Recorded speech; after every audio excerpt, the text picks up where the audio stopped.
নমস্কাৰ welcome to Educare Assam কি খবৰ আশা কৰিছো সকলো ভালে আছে প্ৰকাশ পালে হাইস্কুল গ্ৰেজুৱেট টিচাৰৰ বিজ্ঞাপন প্ৰায় 6296 পদৰ কাৰণে হাইস্কুলৰ বিজ্ঞাপন প্ৰকাশ পাইছে গতিকে ডিটেইলছ যদি এডভাৰটাইজমেন্ট হয় সেই এডভাৰটাইজমেন্টটো আমি এবাৰ চাই লওঁ গতিকে online applications are invited for the post of graduate teacher science graduate teacher hindi assamese language teacher in the graduate scale of 14000 to 60500 grade pay hoise 8700 and other allowance is admissible as per rule গতিকে salary structure কথা গম পালে 14000 পৰা 70500 grade pay hoise 8700 graduate teacher arts science hindi আৰু assamese language teacher কাৰণে বিজ্ঞাপন প্ৰকাশ কৰা হৈছে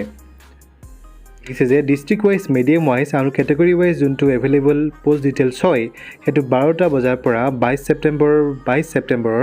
12ta bajar pora official website mytomic.assam.gov.in ot prakash pabo aru junto online abedon hoy he online abedon 30 September 2021 pora start hobo 31 October 2021 ot he hobo কম পাইছে 30 অক্টোবৰ পৰা 30 সেপ্টেম্বৰ পৰা start হ'ব আৰু 31 অক্টোবৰত অনলাইন আবেদন শেষ হ'ব গতিকে অনলাইন কৰিবলৈ হ'লে আপোনালোকে mytomic.assam.gov.in ত গৈ অনলাইন আবেদন কৰিব লাগিব গতিকে ডিস্ট্ৰিক্ট ওয়াইজ যোনটো কেটেগৰি ওয়াইজ ভেকেন্সি হয় ইয়াত লিখিবলৈ পাইছে আৰ্টছৰ যদি কথা ক'বলৈ যাওঁ আৰ্টছৰ টোটেল আছে আপোনালোকৰ 3370টা পোষ্ট আছে আৰ্টছৰ কাৰণে আৰু সায়েন্সৰ কথা ক'ব গ'লে ডিস্ট্ৰিক্ট ওয়াইজ সায়েন্সৰ কথা ক'ব গ'লে সায়েন্সৰ আছে 1506টা total post Assamese language teacher কাৰণে আছে 201টা আৰু হিন্দী টিচাৰ কাৰণে আছে টোটেল আপোনাৰ 1219টা পোষ্ট পিছতে ক'ব গ'লে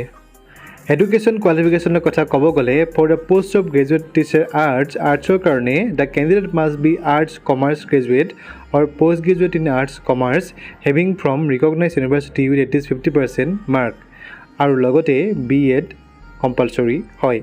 লগতে যিসকল সায়েন্সৰ টিচাৰ কাৰণে তেওঁলোক গ্ৰেজুৱেট ইন সায়েন্স হ'বই লাগিব লগতে গ্ৰেজুৱেশ্যন বা পোষ্ট গ্ৰেজুৱেশ্যন লগতে আৰু B.Ed থাকিব লাগিব আৰু হাইস্কুল টেট উত্তীৰ্ণ হ'ব লাগিব গতিকে টেটৰ কথা ক'ব গ'লে 60% মাৰ্ক আছে আপোনাৰ UR আৰু 50% মাৰ্কছ ধৰিব OBC ST হিলছ ফিজিক্যালি হ্যান্ডিক্যাপৰ কাৰণে গতিকে এইকেইটা কথা আপোনালোকে ভালকৈ চাই ল'ব